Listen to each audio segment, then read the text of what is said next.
السلام عليكم ورحمة الله وبركاته. أنا بصراحة نويت أتكلم، بس قبل ما أتكلم عايز أوضح حاجة مهمة جدا. أنا ولا تبع أي حزب سياسي، ولا تبع أي فئة سياسية، ولا ليا في أي اتجاه، ولا تبع جماعة معينة. لا يا ربي، غير هي جماعة واحدة بس، وهم جماعة أصحابي. أي نعم دمهم تقيل شوية، بس يلا مش مشكلة، مضطرين نستحملهم. الشاهد من الكلام، أنا بس عايز أرجع شوية كده في الأحداث لورا، لسنة 2011. سنة 2011 تحديدا، طبعا كلنا لينا فيها أحداث وكلنا لينا فيها ذكريات كتيرة، وكل واحد فينا مر بها بحاجات كتير جدا. يعني أنا واحد من الناس، والدي اتسرقت عربيته سنة 2011. طبعا ده كان موضوع ساعتها منتشر جدا يعني، وكانت الناس كلها تشتكي من الموضوع ده. لما اتسرقت عربيته، بعد طبعا محاولات كتير وبعد مداولات وبعد حوالي 10 ايام تقريبا، عرفت ان احنا نرجع العربيه. دفعنا طبعا فلوس عن طريق ناس والناس عن طريق ناس، والله اعلم ان الناس اللي في النص دي كان كل واحد بياخد فلوس ولا لا. الشاهد من الكلام ان احنا دفعنا فلوس ورجعنا العربيه. ده موقف حصل لي انا. موقف تاني حصل لواحد صاحبي، كان على الدائري وراجع بالليل. صاحبي ده كان معاه عربيه، هو شغال في مجال الموبايلات. كان معاه عربيه وراجع، وكان لسه محصل فلوس، يعني كان معاه 40,000 جنيه، وكان معاه 2 تليفون ساعتها بتوع الشخصيين، يعني تقريبا كان سعرهم حوالي 7000 جنيه. اتثبت على الدائري، اللي هو ده كان ساعتها معروف وعادي وكان بيحصل زي السلام عليكم يعني. اتثبت على الدائري صاحبي ده. صاحبي لما ثبت على الدائري، جم دخلوا عليه: اقف زي ما انت، ما تتحركش، انزل زي ما انت، سيب كل حاجه وانزل. صاحبي ساب كل حاجه، ساب الفلوس وساب الموبايلات وساب كل شيء ونزل. خدوا العربيه ومشيوا. بعد حوالي 4 ايام، لا واحد بيتصل بيه: السلام عليكم. وعليكم السلام ورحمه الله وبركاته، حضرتك صاحب العربيه الفلانيه؟ قال له اه. قال له طيب بعد اذنك، لو انت عايز عربيتك انا يلزمني منك 40,000 جنيه. قال له طب تمام، ما عندكش مشكله، انا كده كده العربيه لما اتاخدت مني كان فيها 40,000 جنيه. قال له يا استاذ انت فاهم غلط. زي ما تقول صاحبي كده ايه، كان ساعتها غلط في حقه باين، ولا انت فاهم غلط، انا راجل تاجر، انا مش حرامي. قال له يعني ايه الجمله دي؟ يعني انت يعني ايه؟ قال له يا بيه انا شاري عربيه وببيع، انا ماليش علاقه، الناس اللي خدت دي حاجه وانا راجل تاجر. يعني حتى كان ساعتها مفهوم التجاره عامل ازاي، انه هو الراجل زعل واتضايق جدا: انت ازاي تقول لي كده، انا تاجر. حتى مفهوم التجاره كان ساعتها عامل ازاي: انا اشتريت عربيه وببيع، اللي اتاخد في عربيتك ده مش موضوعي. المهم طب يا سيدي عايز كام؟ طب المهم في النهايه صاحبي جاب العربيه. ده كان جزء من الاحداث اللي كانت بتحصل. طبعا كانت احداث كتيره جدا جدا جدا يعني، اللي هي كانت نتيجه 2011 وما بعدها. يجي بقى هنا السؤال، يجي هنا سؤال مهم. عايزيننا نعمل ثوره عشان الجماعه اللي بره مصر، واحنا كلنا عارفينهم طبعا اكيد، الظاهر منهم والباطن.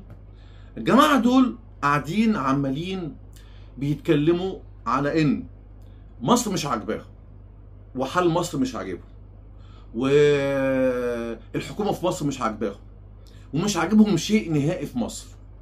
وهم قاعدين بره مصر عمالين بيكلمونا من بره مصر، عايزين مصلحتنا، مصلحتنا من بره مصر، على اساس ان احنا هنا في مصر مش عارفين مصلحتنا، لكن هم عارفينها كويس جدا، وعاملين بيكلمونا على ان احنا الجماعه دي عايزيننا نعمل ثوره في مصر. عايزين نعمل ثوره في مصر ليه؟ ما هو ده السؤال المهم. عايزيننا نعمل ثوره عشان هم يرجعوا مصر. يا اخي احلى حاجه فيك الطموح، ترجع مصر. يعني انت عايز انا ترجعني انا لكل اللي حصل ده واسوأ منه؟ طبعا هي اللي حصل ده راح وعدى من عند ربنا. ربنا وحده هو اللي عداه، محدش ليه فيها الفضل، ربنا اللي عداها. تيجي انت عايز تعيد عليا الكرة في كل اللي فات وكل اللي حصل لي، عايز انت تعيده من اول وجديد عشان انت ترجع مصر؟ يا اخي ما ان شاء الله عنك ما رجعت. على فكرة الناس دي ما هياش مهمتها مصر ولازم تبقى احسن ولازم تبقى افضل وان احنا عايزين لا لا لا لا لا خالص خالص خالص. انت لو انت عايزها تبقى مصر كويسة مالكش دعوة بيها، ابعد عنها وسيبنا احنا راضيين واحنا تمام واحنا موافقين واحنا عايشين كويسين في مصر. انا عايز بس اقول حاجه بس صغيره جدا عشان يبقى يعني اللي انا عايز اقوله واصل للناس. انا عايز اقول ان احنا حاليا، حتى لو احنا هنتكلم ان احنا عندنا دولار دلوقتي في الاربعينات، يا جماعه سنه 2010 و2011 كان في سوريا كان الدولار بيعمل من 47 ل 50 ليره سوري. تمام؟ يعني هنقول ان هم ايامها كان عندهم الدولار بنفس السعر بتاعنا اللي احنا فيه دلوقتي حاليا. عارفين دلوقتي في سوريا الدولار بكام ليره؟ الدولار السنه دي او النهارده في سوريا الدولار الواحد ب 11,000 ليره. الدولار ب 11 من بعد لما هم كانوا 47 48 سنه 2010 واول 2011.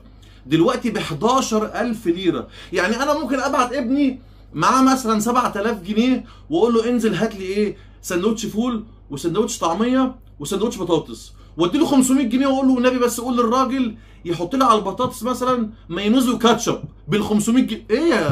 ايه يا باشمهندس؟ ايه في ايه؟ انت عايز نعمل ثوره ليه؟ انت عايز مننا ايه؟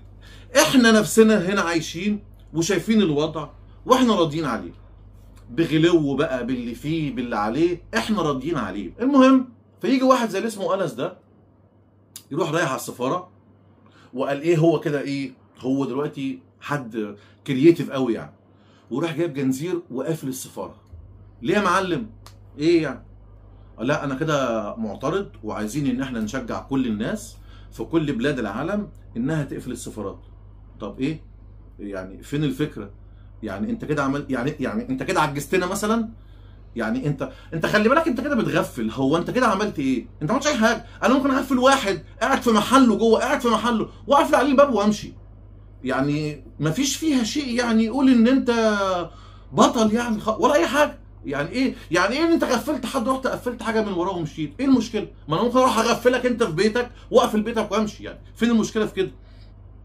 انتوا كلكم من ساعه ما خرجتوا من مصر همكم الوحيد ان انتوا عايزين تقول للشعب المصري بالكامل والناس كلها يا جماعه الناس اللي موجوده دي ناس وحشه، والناس اللي موجوده دي لا مش تمام. فايه بقى الدور؟ الدور ان احنا لازم نعمل ثوره عشان نشيلهم. طيب في ثوره اتعملت وانتوا طلعتوا بره مصر والناس في مصر عاشت، فتيجي انتوا تقولوا عايزين نعمل ثوره في مصر. فاحنا مثلا يعني خليني امشي معاك على كلامك. فاحنا هنعمل ثوره في مصر. لما احنا هنعمل ثوره في مصر فهتيجوا انتوا خلاص بقى ترجعوا، خلاص الدنيا بقت تمام بالنسبه لكم وانتوا رجعتوا. فيجي ناس هنا في مصر، ناس تانية خلاص بقى غيركم مش عاجبها الوضع، فالناس دي هتسافر بره مصر وهتبدا تقوم بنفس الدور تاني من اول وجديد، انها تفضل تهاجم في الحكومه المصريه عشان مش عاجبها نظام الحكم في مصر. فتفضل انها تقول للناس لا يا جماعه لازم نعمل ثوره في مصر. فيجوا الناس التانيين اللي هم بره نعمل ثوره عشانهم تانيه، ويجوا هم يرجعوا. وايه بقى؟ هنفضل بقى في الفيلم ده كل شويه حد يسافر بره يتكلمنا كلمتين نعمل ثوره وهو يرجع والناس تانيه تروح. ايه بقى؟ ايه يعني؟ ايه يعني احنا هنفضل ايه لحد امتى؟ يعني الموضوع كده بقى بايخ جدا، الموضوع بقى دمه تقيل. بخلاف ذلك انتوا كل همكم في الحياه عايزين ان انتوا تعملوا ثوره في مصر وتغيروا النظام وتقلبوا البلد ونرجع بقى للايام اللي فاتت بقى، واللي ما كانش عاشها بقى يعيش ويشوف ان احنا كنا عاملين فيها ازاي عشان في النهايه ترجعوا مصر.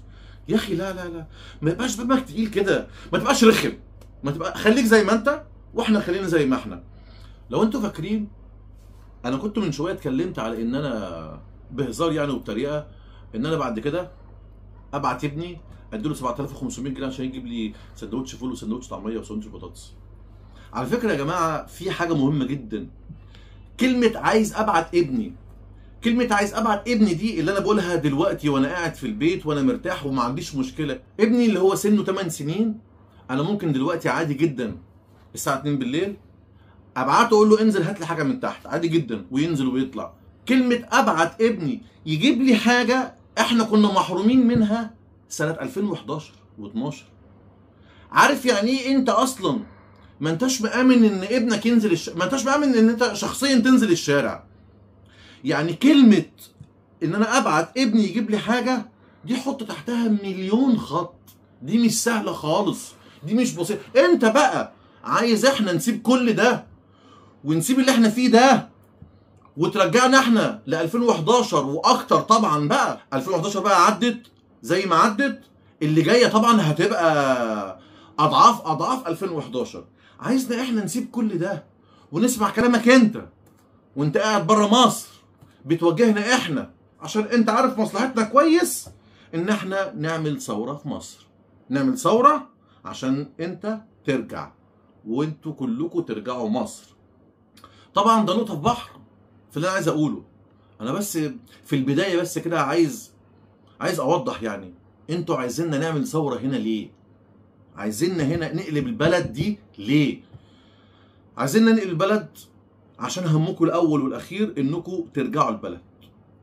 اسف جدا، خليكم بره واحنا خلينا هنا كويسين واحنا مبسوطين مهما كانت بقى باللي فيها، مهما كانت سيبنا احنا هنا كويسين واحنا راضيين بيها، وهي كده، وهي عجبانه وهي كده، فاحنا سيبنا زي ما احنا.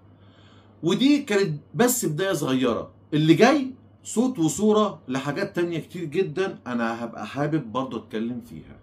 شكرا.